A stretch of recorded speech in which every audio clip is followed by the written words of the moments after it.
Hey, what's up, y'all? This is Walt, and today I want to speak with you about just protein shakes. What I've noticed a lot of times, people ask me, Walt, should I have protein, or what type of protein should I have, and how having just protein on a daily basis, how is it beneficial to the body? And what I want to do is I just want to share one of the tips that I use, or one of the things that I do on a consistent basis that allow for me to keep my protein percentage up, and also just helps me throughout the day. So ask yourself, are you having a protein shake on a consistent basis, and what are some of the benefits?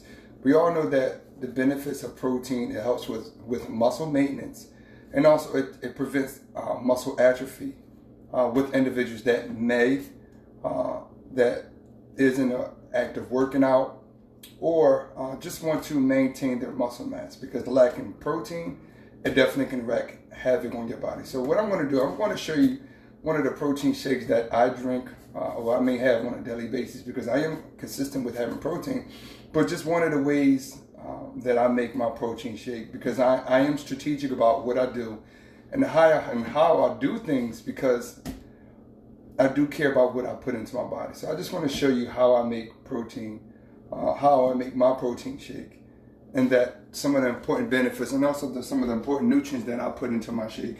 So one thing I do is I make sure that I have a protein that is not high in fat, that is not high in sugar, and also that is not high in carbohydrates. Because when you have a protein powder, or you choose a protein powder, no matter if it's whey of the milk base or is of the plant base, you have to be mindful of what are you putting into your body as far as the carbohydrates. Now, picking and choosing a protein powder that is high in carbohydrates, and to you is not a protein shake, it's most likely a meal replacement. Why? Because it's high in carbs.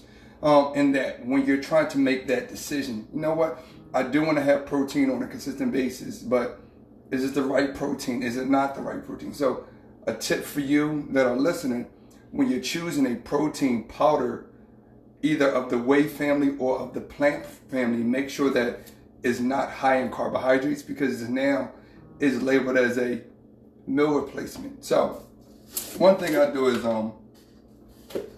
I try to make sure that I'm having at least 2 scoops of protein powder, because my grams of protein that I'm normally having on a daily basis is about 250 grams.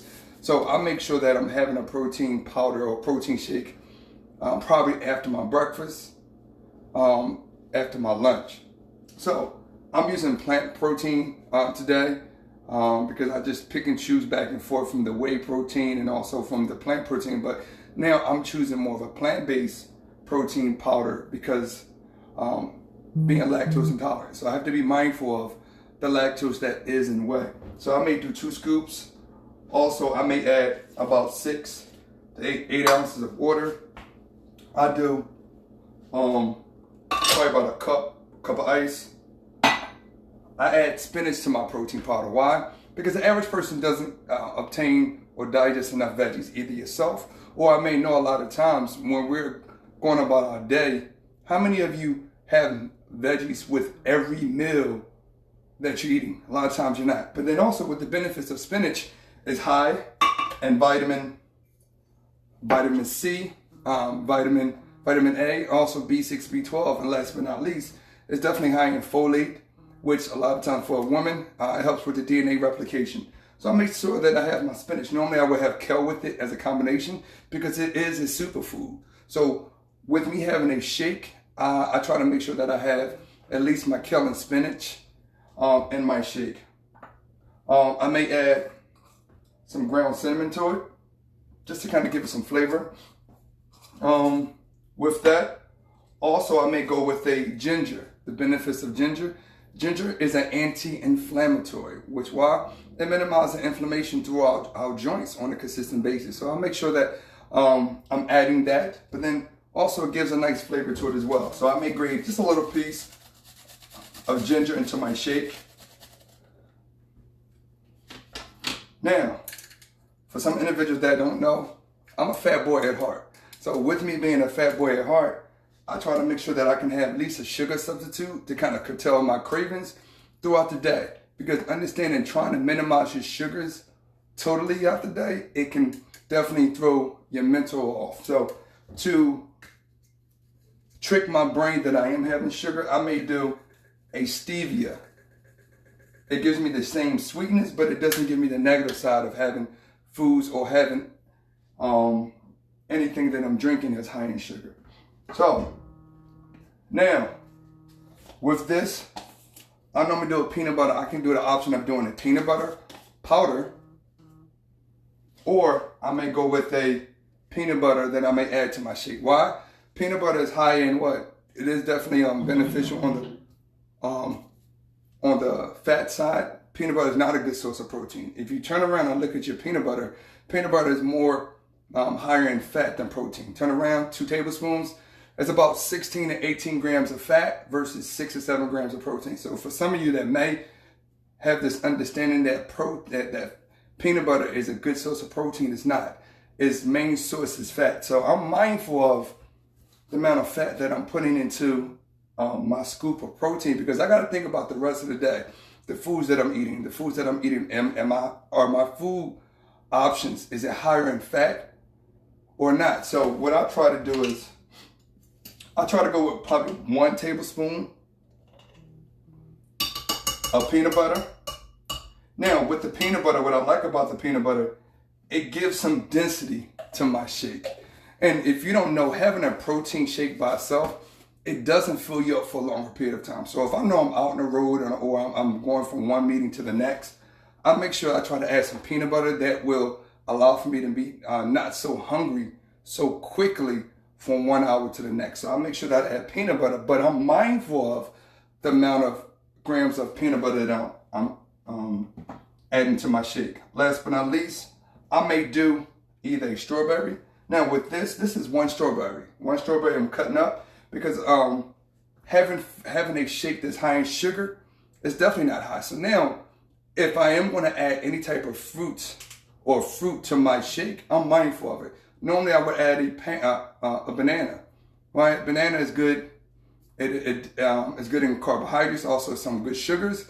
But I still need to be mindful of what? The amount of sugar that I'm intaking, because adding too much fruits to my shake, I wind up just making it what? A sugar shake, which now that's counterproductive of why you're having a protein shake. Now, a hint to all of you, having a shake that's high in sugar, it's like having foods that's high in carbohydrates all day. So I'm mindful of it. So I want to have the sweetness just a little bit, but I don't want to go crazy with it. So normally I would add a banana. Now, for some of you that's going to help you, that may help you out, if I do a fruit or if I add a fruit to my shake, I may add a fruit that can be considered a whole and I cut it in half. For example, if I'm going to add a banana, I don't add the whole banana. I cut it in half. If I may do, some of you may do an apple or a pear. You don't add the whole apple or pear. You add what? Half. Because yes, fruits are high in carbohydrates, but also there's high in sugars. But it does have some micronutrients benefits to it as well. So that's normally what I would do. Now, depending on how you like your shake,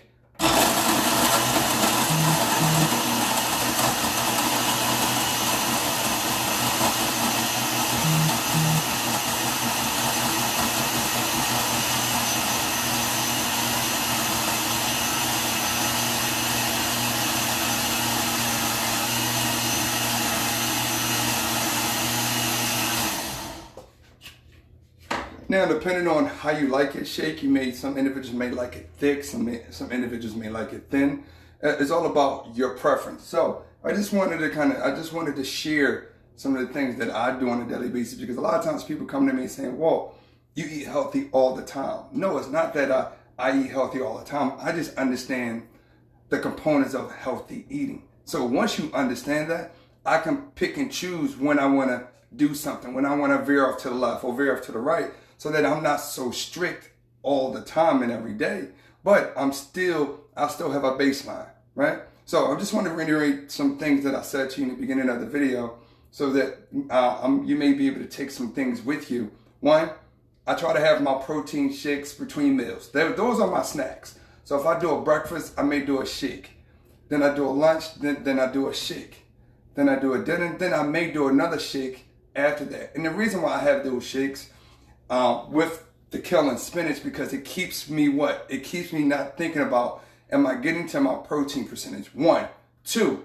And if I know that I'm adding kale and spinach every time that I'm having a shake, I'm getting what? My veggies for the day. Because a lot of times you may not have it with every meal. So with me adding that and having a foundation for that, I know that no matter what I'm doing throughout the day, if I have 2 and nothing less, at least 2 shakes a day, I'm having my kale and my spinach, which are my micronutrients that the body needs. Because we understand that if you don't have the proper nutrients and being consistent with having the proper nutrients, now you're putting yourself in a deficit that may wreak havoc on your body overall. So then last but not least, with my snacks, I don't have to try to do everything underneath the sun, right? You have 2 shakes. So just want to kind of give you some visual on this. Having a shake on a daily basis, it prevents me trying to eat 6, 7 meals a day. Okay? A lot of individuals don't eat. They don't cook 4 or 5 times, or they don't have 4 or 5 meals throughout the day. So with me being regimented like that, a breakfast, a shake, a lunch, a shake, a dinner, a shake, and then not only that, me having stevia to my shake, now it's curtailing my what?